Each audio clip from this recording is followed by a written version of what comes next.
Hello everyone, DonTheCrown here with a little build update for the Spin to Win Rehan. As you can see, the damage has gone up quite a bit. We're at about 180 billion now. And really the one major change I would say I've made is just improving my weapon.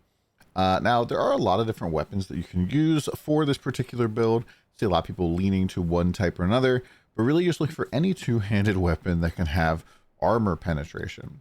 And armor penetration is actually pretty darn important here because it's a huge multiplier. But this was just a really huge upgrade for me from a tier 1 weapon because we got both of the ultimate mods here. So attack skill level is number 1 for our prefixes, even though armor penetration is very important. The attack skill levels is better. And then the additional damage applied to life is another multiplier. And these are just both really quite huge. I think that this is probably going to be close to what the best in slot is going to be. The only thing that might be a little bit weird is this physical damage to the gear. I've seen a lot of people going with melee damage instead, and it's not really clear 100% what is going to be better there. Physical damage to the gear should be pretty good because that is multiplied significantly, not only by our gear physical percentage, but also by just like how burst works.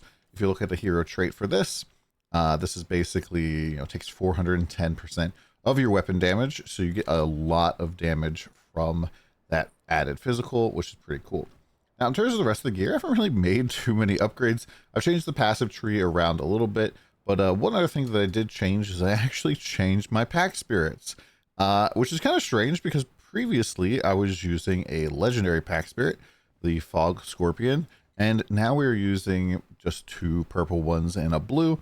These guys are way outperforming Fog Scorpion, way outperforming Red Umbrella, just because they're high level and they have a lot of multipliers on them, which makes them quite a bit easier to get your hands on, which is pretty nice.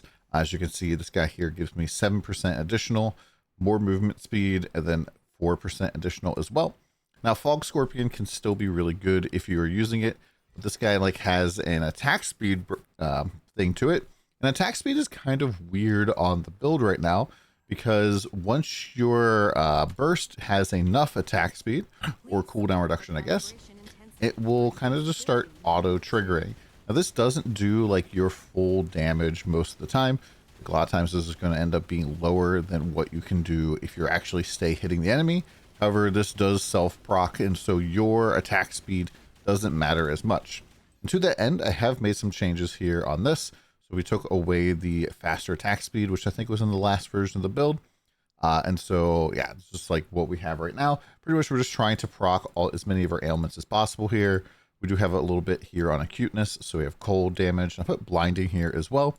I don't actually have enough auras to run swiftness at the moment. I can potentially like drop some of this stuff off here and make that work if I really wanted to. Also, haven't gone out and improved my candles just a smidge here.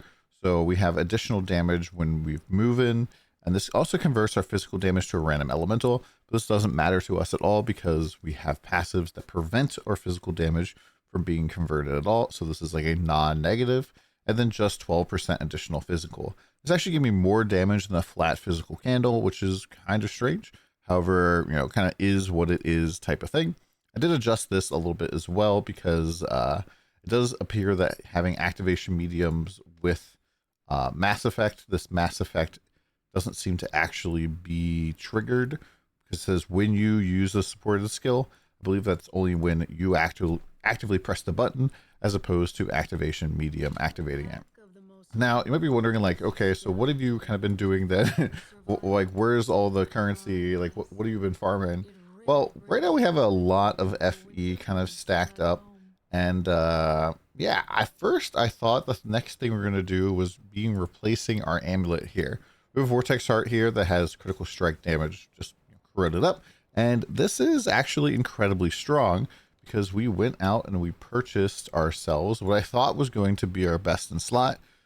We purchased a Truth here for 5,222. This is a dexterity one with +4 skills. Heck, even the tooltip here says that this is more damage. And this was a significant damage loss, like 10 to 20 billion DPS loss, which is pretty wild. And so I ended up selling this back, and we ended up losing a lot of currency in the process of doing that. And so we sold this, we got 3,600 back. So yeah, we lost about 1,600 on testing that, which does kind of suck. But I do think the Vortex Heart is probably a little bit underrated at this point. It just has a lot of damage, so physical damage, critical strike chance, skill area, and focus strike. All of this is just really, really strong. And in order for Truth to beat this, it probably needs to be double corroded to have at least 6 levels. Probably be strength or dexterity, maybe even double corroded. So we'll kind of see how that goes from there. The next stuff that I really want to work on replacing are the ring here with the fervor ring. You can get a fervor implicit. You can get a belt here that, we can get reduced damage taken while on low mana, which we always have. We get a new chest armor here that has sealed mana compensation. So we can run some more auras. We can also get explode here. We can do a whole bunch of stuff. And speaking of explode, I've actually noticed that now that I have enough damage to once you get to about 10 billion DPS without wearing these gloves here, it kind of felt like doing profound difficulty feels a lot better without wearing them. And so I keep switching in my praise for injury just to explode enemies while doing profound. Once I was at 10 billion or higher with the praise, it just felt so much better to have the explode. We're probably going to be moving up to Deepspace soon-ish here. We're still farming profound. I'm not really sure if the explode would feel better there as well, but explode is just really ridiculous. And so getting that kind of replaced on the chest armor is going to help quite a bit. I do think that the Valerie's Night Stroll are still really, really good.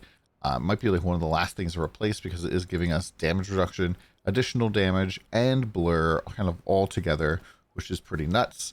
And I think that these boots are kind of a little bit underrated right now because it gives you a lot of defensive layers.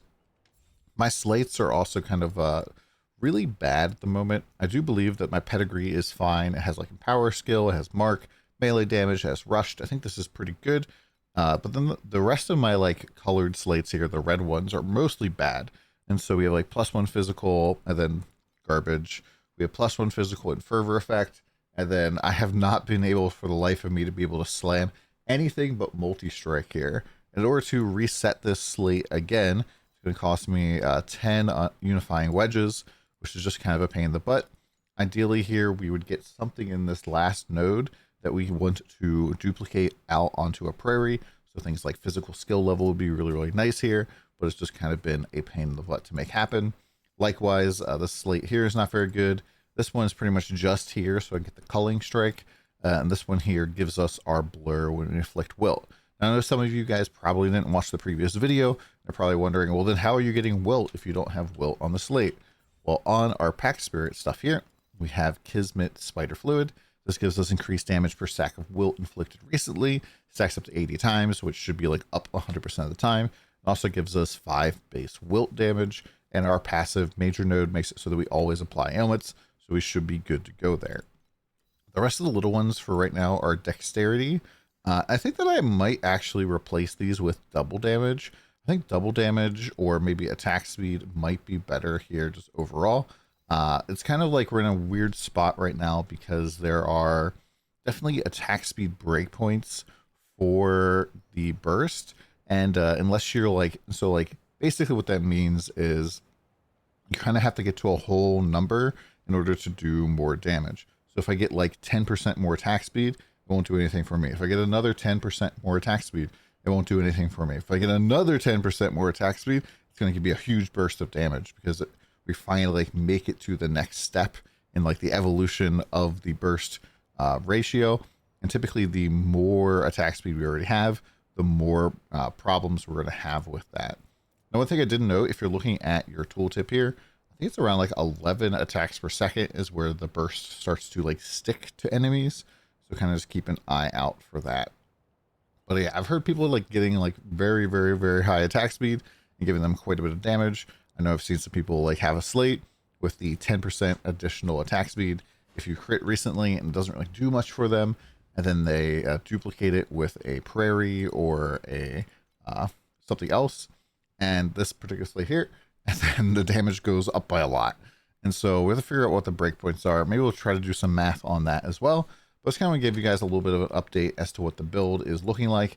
Still feels a little bit squishy right now, and kind of want to go and figure out some of those problems.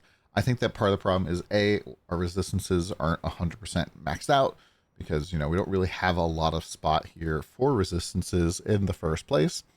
And then a second problem is probably just the fact that, you know, we're using rings like this, or it's not really giving us a ton of life. Even like the Valerie's Night Stroll isn't really giving us a ton. The Void Embankment also not really giving us a ton, just gives us raw stats and some resists. So replacing some of that will help. But I think also getting slates that have a reduced elemental damage taken is going to help quite a bit. So we go here, we can go to search taken, not the movie. And so this particular mod here, negative 20% additional elemental damage taken. This does stack up. And so if you get a couple of these through prairies or moths, I think this is going to be relatively strong for your build. Just something that you can kind of look out for. Obviously, you want to find ones that have it in the last spot, which is pretty much going to be more expensive because it's going to be duplicated by prairies and moths. And then what else we do? So on chest armors, we are probably going to be looking for a body armor here that has the base stat that makes it so there's like this armor penetration, which I see a lot of people do. We can get like sealed mana compensation. We can get aura effect. We could also get max elemental resistance, which would be good. But we can also get converts physical damage taken to fire damage. And so this will help nullify some of that fire damage that's coming into us. And so hopefully deal a little bit better here. And this is probably pretty close to something we'd want eventually. So something like converts physical damage taken to fire, explode, a stat, probably not intelligence here. Critical strike damage I think is pretty good, and some resists. So this will probably help me kind of sort through some of my resists for sure. And we'll just kind of figure it out. Hopefully this video helped you out. I'll put a build code down in the comments down below, and come by the stream later.